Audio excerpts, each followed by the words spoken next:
Mon client n'a jamais été mal préparé. Il est nerveux, il est pressé de répondre aux questions, il n'écoute pas. Mais nous sommes en train de corriger cela. Nous sommes en train de corriger. Il n'écoute pas avant de répondre.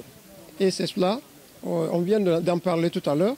Et là, il va se corriger. Il va se corriger. Mais en attendant, mon client est innocent. Le 28 septembre, il n'était pas là. Mon client est assuré la sentinelle au niveau du camp.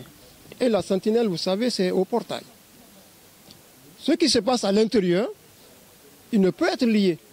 Donc, des informations qui puissent filtrer à partir de ce qui se passe au camp, il n'est pas obligé de le savoir.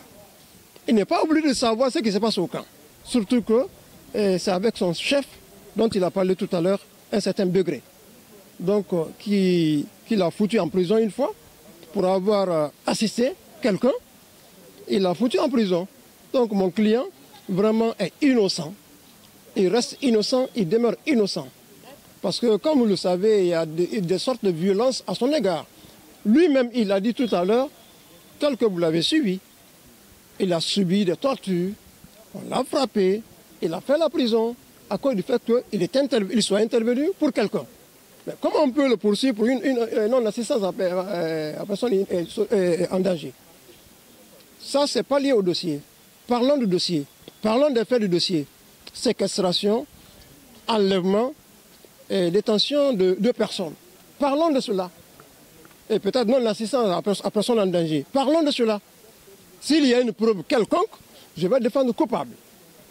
Je défendrai coupable s'il y a une preuve quelconque. Et mon client, je vais le gérer dans ce sens.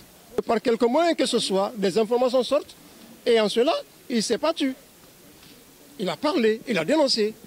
Il a tenté, on l'a retenu. Il a tenté, on l'a violenté. Mais en quoi il y a du mal à dénoncer quelque chose, à réagir contre un mal? En quoi? En quoi? Ça a été acquis au débat que mon client a été mis au violon du fait qu'il n'ait pu se résigner face à de telles tortures.